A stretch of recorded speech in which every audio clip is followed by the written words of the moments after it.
Oke, jadi itu dia. Game pertama Royal Derby akan segera dimulai, tapi kita ingin mendengar suara dari EPL Arena. Game pertama akan menjadi milik siapa, Onyx atau RRQ? Gak kedengeran sama sekali. Game pertama akan menjadi milik Onyx atau RRQ? Sekali lagi, Onyx atau RRQ? Oke, EPL Arena, mana tepuk tangannya? Full house. Ramai pastinya untuk bisa menyaksikan pertandingan antara dua raja. Raja Langit versus Raja dari segala raja. Dan siapakah yang akan bisa take the crown? Dan kita akan melihat di Land of Dawn. Yap, masing-masing jungler udah langsung mengisi posnya. Farming udah di awal sudah pasti. Cuman untuk beberapa roamer ini dia. Ada gangguan-gangguan yang harus mereka lakukan. Entah itu nantinya ke area XP ataupun ke area dari farmingan jungle lawan. Itulah yang akan dilakukan dari masing-masing roamer. Ditanting stikernya Messi. Bebas. Itu gak ada lawan. Gak ada lawan. Mau ngelawannya bingung. Gak bisa ya. Sulit. Alright, dan kita lihat untuk emblemnya juga ada 3 basic common emblem dipakai oleh RRQ untuk nge-spam ternyata. Lunox-nya ada Angela bersama dengan Cloud. Yap. Sedangkan support emblem dipakai oleh ini Oke. salah.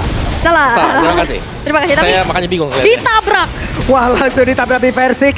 Masih mendapatkan bantuan dari rekan-rekannya dan Keyboy langsung membuat sebuah barricade agar tidak ada yang emang bisa benar-benar maju tadi untuk bisa melanjutkan tim fight tersebut. Oke. Di awal masih cukup slow. Naomi mendapatkan gangguan dari dua orang sekaligus ditarik tadi seperti bahkan Kairi. Ada flicker yang dikeluarkan dan Naomi sejauh ini satu flickernya.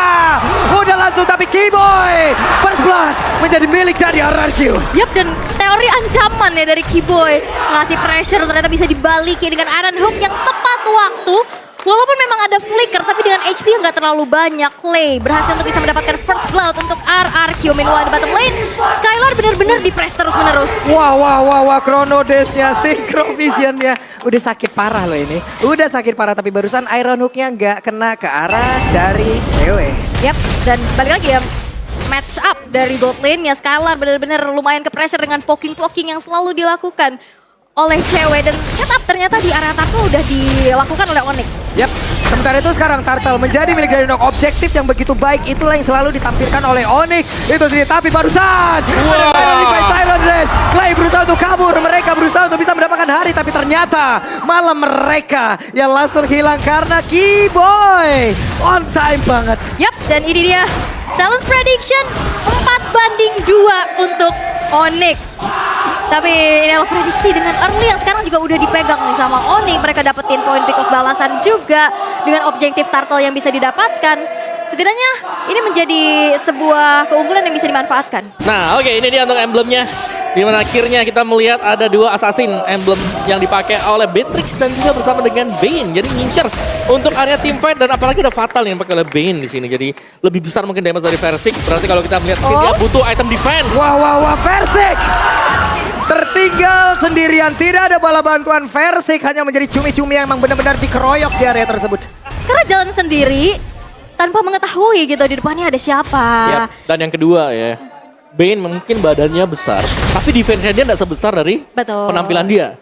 Jadi defense-nya dia ini benar-benar harus punya juga. Dan kita melihat sekarang Bane-nya masih akan mengarah ke War X terlebih dahulu. Ya, mau Jadi butuh bikin waktu damage dia. ya. Betul, bikin damage dan juga punya cooldown reduction. Ya, dan cewek udah selesai dengan Starlium Sight-nya. Wow. Dia bakal lebih pede lagi untuk lakuin pokingan dan bahkan dengan match up yang dimenangkan. Udah ada bala bantuan juga dan Kairi udah invasi ke arah jungle crossing-nya. Membuat dari Versik sekarang susah banget pastinya untuk bisa keep up dari segi level. Yang serem ini di gold lane ya, karena Skylar-nya dijaga 2 selalu. Dijagain ya. Ya dijagain, udah gak bisa kemana-mana dia. Jadi Naomi mau gak mau harus bisa nge-babysit juga. Waduh, Banana. Tapi Banana. Ada Clay yang tepat waktu banget untuk hadir.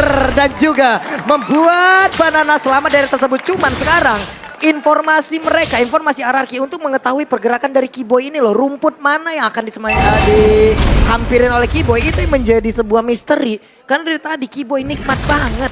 Karena siapa yang mau bisa buka vision? Angela? Atau Naomi sih paling Naomi besar ya. susah apa paling blind hook aja. Yep. Dia Paling- butuh jarak. Betul, dan juga itu kombinasi tadi yang ada terjadi di atas. Yep. Antara Daerah dan juga Pakito. Jadi armor breaker-nya benar-benar memakan dan ya untungnya itu tadi ada Angela. Oke, sementara sekarang Turtle kembali sudah dapatkan Tyrant Rage again. Keyboy. Keyboy. Keyboy terlalu kuat.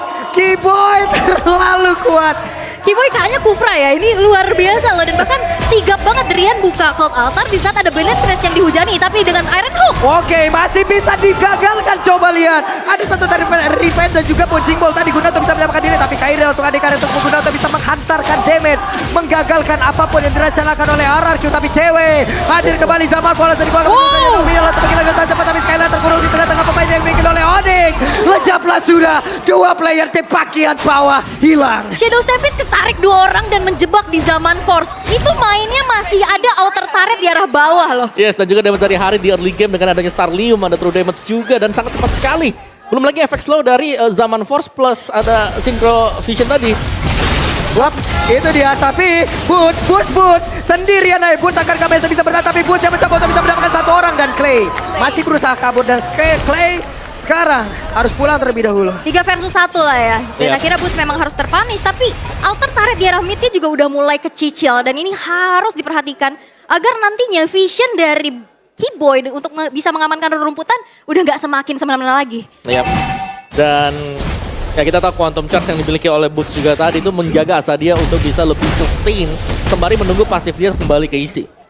Enak banget ya, tadi untuk Clay-nya sendiri sekarang fleeting time dia udah punya. Tapi Naomi barusan mencoba untuk bisa mendapatkan cewek. Tapi cewek masih punya Purify yang udah diaktifkan. Berarti zaman Force berikutnya apabila mereka melakukan team fight dalam waktu 80 detik ke belakang.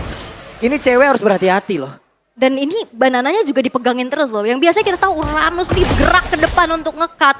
Dan ini benar-benar ditahan habis-habisan karena rotasi dari Kairi juga selalu bergerak ke atas. Dan itu bisa memeltdown Banana yang sekarang harus bermain di dalam pelukan outer turret. Dan cukup sulit pastinya untuk Banana sendiri bisa melakukan adanya create space lah. Oke, langsung tertangkap basah. Tapi zaman Force ada di bagian belakang. Coba lihat. Belum lagi sebuah cover yang begitu baik. Tapi dibalikan. Tyron Revenge. Tyron Dress akan membuat beberapa pemain dimiliki oleh Haki. Kocar kacir. Tapi Kairi langsung hadir mencoba untuk bisa mencari siapa lagi yang akan menjadi korbannya. Versi mencoba untuk menggocek. Nomi mencoba untuk memberikan bantuan. Tapi ternyata Nomi pun masih gagal untuk bisa membuat siapapun yang ada di atas tersebut selamat. Dan hilanglah sudah lagi. Versi tertangkap basah. Bootsnya flicker untuk ngasih follow up. Dan akhirnya versi yang emang udah diselamatin juga dengan adanya hard guard. Gak cukup karena belakangnya langsung ditutup jalan pulangnya. Ya dan menurutku di sini momen dari Onyx mereka tim play-nya rapi banget ya. Yep. Boots yang tadinya memang ada di top lane-nya tiba-tiba bisa nge-backupin juga teman-teman yang lain yang ada di bagian bawah. Yap. Dan mereka memang udah siap dengan team fight seperti itu. Dan barusan Bloodhound-nya itu ke Kufra. Sementara yang butuh untuk perlawanan dengan Sisi itu adalah Harit di belakangnya. Harit free banget sih tadi. Oke. Dia gak ada Purify loh tadi. Iya, lihat dari item build-nya sekarang. Penetration bakal dipakai oleh Kairi ya. War X ada, Hunter Strike ada, movement speed didapatkan oleh dia. Ya, Dan ini attack speed juga sudah selesai sekarang untuk Harit. Goldennya mereka udah siap untuk team fight. damage-nya udah susah banget pastinya buat dibendung ya. Satu-satunya frontline mungkin yang akan diandalkan adalah Uranus. Tapi Iron Hook Yap, terkena lagi karena Keyboy. Keyboy terus-terusan bisa menyelamatkan dirinya. Selain dari bukannya menjadi target utama, tetap aja sekarang. Mundur lagi semuanya, kembali ke posnya masing-masing. karena inisiasinya ya udah depannya tuh selalu ada Keyboy. Susah. Keyboy ya. Ditarik dengan Iron Hook langsung mod bouncing ball karena dia punya tough boots. Jadi dia bakal nge-delay juga tadi. Begitu kena bouncing ball, kena lagi tuh si Franco-nya. Dan bahayanya di belakang Keyboy ini ada petarung-petarung loh. Ada Dairen, ada Pakito. Ada beberapa gaya pertarungan yang bisa dihasilkan dari Pakito juga Dairen. Oke, dan masih coba untuk mirror objektif ya dari netral inner turret di arah bottom lane yang memang bisa di meltdown. Tapi berarti membiarkan adanya Lord yang sudah dieksekusi tanpa adanya kontes sama sekali. Onyx bisa mendapatkan Lord yang pertama dengan cukup mudah. Ya. Tidak ada gangguan. Ya tapi bayarannya lumayan mahal. Iya, inner turret ya. Betul, karena ada inner di bagian bottom lane juga yang bisa didapetin tadi oleh RRQ. Jadi ya ini masih cukup berimbang satu sama lain, apalagi dengan Lord yang pertama yang masih belum punya charge. Di Lord yang lembek yang akan memaksimalkan super minion yang bakal keluar nantinya. Dari Onyx mereka sudah lengkap semuanya. Dan sekarang, kalau team fight kita bicara, daerah ini agak bahaya untuk team fight kumpul 5. Yap, kadang-kadang begitu dia melompat dengan Spectre Step-nya, kena deadly catch-nya. Itu bisa jadi, Cancel ya? betul, bisa cancel semuanya dan bahkan dibalikin nanti. Ini luar biasa, coba lihat tuh. Tadi untuk Kufranya, dia stay di area sebelah kanan loh. Sendirian. Guna untuk mencari informasi siapa yang akan lewat tersebut. Sementara yang lain itu kan cari informasi ke depan. Entah itu Faramis ditemani oleh yang ditemani oleh Darat ataupun kebalikannya entah itu Kairi tadinya yang ditemani oleh Faramis. Dan sekarang Lordnya masih coba untuk dikawal terlebih dahulu ya. Inner turret yang masih berdiri milik RRQ akan menjadi target operasi selanjutnya. Iron Hook yang masih belum tepat kena sasaran. Dan Kiboy benar-benar zoning out abis-abisan dan men-trigger nih RRQ untuk keluar dari tempat persembunyiannya. Yap, udah ada tas-tas yang terus aja dikeluarkan. Ini kalau gabungan satu tim berapa puluh ribu kita tuh kagak tahu tuh. Banyak ya. Ya banyak banget, tapi Banana harus menahan pada di bagian depan. Belum ada Tyrant Replay, tapi Kiboy dengan Concealer coba lihat siap untuk langsung lompat ke bagian depan. Masih ada satu Deadly Cast dan juga Kiboy masih gagal untuk bisa mengeluarkan satu Tyrant Replay, tapi Zamar Force mendadak langsung dibawa begitu saja. Di bagian belakang di Virus Passion, Banana sakit banget tadi damage dari Harit. Ya, 8.000 network perbedaannya sekarang. RRQ mereka dipaksa untuk bermain di dalam inner dari base turret mereka juga. Mereka nggak bisa keluar dan mereka benar-benar buta banget karena visionnya ini nggak kelihatan sama sekali nih. Ya. Dan juga untuk defense-nya sebenarnya. Wah, Tyrant Defense, Tyrant Action! Connect kembali! Dan udah ada satu lagi Kelata diaktifkan dan Ben menjadi korban burst tertinggal sendiri akan kabur kali ini bisa selamat dari atas tapi Bursa masih berhasil kabur dari tersebut. Bahkan udah ada gangguan yang begitu saja langsung dilakukan oleh pemain dari Onyx dan begitu baik Bursa selamat. Wow. Ya pengawalan dari Onyx sendiri tadi mereka tahu bahwa boots-nya sedang terkena Bloodhound-nya. Langsung di cover habis-habisan juga. Dan Onyx sekali lagi tadi kita bahasnya dari RRQ adalah mereka gak punya high ground defense. Dan ternyata Onyx yang ngemaksimalin hal tersebut kan nabrak aja. Mereka punya Kufra, Tyrant Defense, Tyrant Setup. Untuk menarik siapapun selain Kufra itu pun menjadi hal yang sangat sulit untuk RRQ. Karena Kufranya selalu standby untuk menabrak dengan Tyrant Defense. Bloodhound ditabrak hilang. Dan even pun dari core-nya yang ketarik, itu ada Cloud Altar yang selalu tepat waktu nih kayak gini. Iya. Itu bagus banget loh Cloud Altar. Wah itu udah follow up juga bermain di dalam satu base turretnya walaupun emang udah gak ada minion dan Flicker mundur. Lihat tuh, boots-nya kena Bloodhound-nya di cancel pakai Tyrant Defense. Ya. Itu kan udah sering kita lihat ya. Iya. Kiboy. Gimana ya sekarang? Berarti kalau pakai Franco nih nggak boleh lawan Kufranya Kiboy. Karena mengganggu banget dari tadi. Mengganggu, sangat-sangat mengganggu karena emang nggak bisa. Nggak ada Bloodhound yang benar-benar sampai selesai dari tadi. Yes.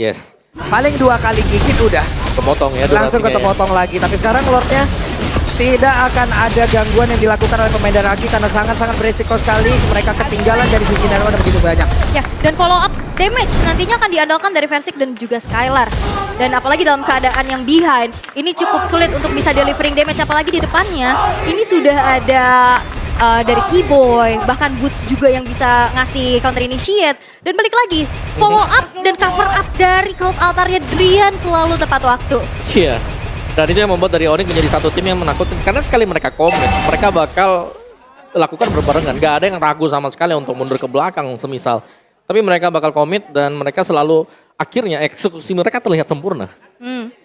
Sementara itu sekarang Kairi, ya wes, cari informasi dulu. Santai dulu, yang akan cari informasi nanti rekan-rekannya. Kairi hanya akan hadir untuk menjadi eksekutor ya. Ya, dan ini masih bakal menunggu untuk Kiboy sebenarnya. Kufranya yang harus membuat inisiasi kalau Onyx mau naik ke atas. Ini bahaya, tadi lane push sudah di-manage nih sama teman-teman dari Onyx. Dan Lordnya udah jalan ke arah bottom lane. Dan dari teman-teman Onyx udah siap siaga untuk melakukan adanya dorongan. Dan bahkan base turret di arah bawah sudah berhasil untuk dihancurkan. Yap, sementara itu sekarang Naomi sudah hadir dari tersebut. Naomi, akankah ada satu orang yang bisa mereka hasilkan? Karena sekarang Concealer sudah tinggal begitu saja. Deadly Cast dikeluarkan pula. Zaman Force, ada Nibiru's Passion. Sedikit lagi Epi tersisa. Tapi Banana langsung pasang badan di area tersebut. Dan masih gagal untuk Onyx bisa menabrak ke dalam area defense yang dimiliki oleh RRQ.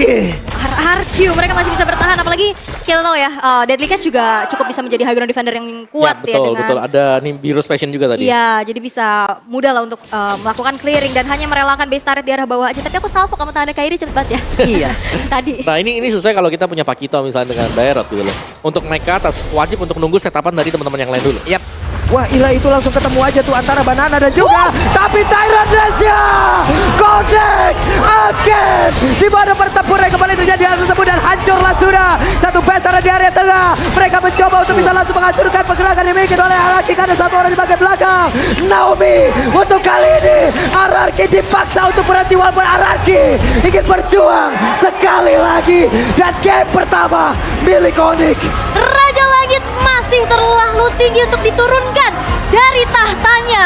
Game yang pertama, Onyx berhasil untuk mendapatkan kemenangan atas RRQ.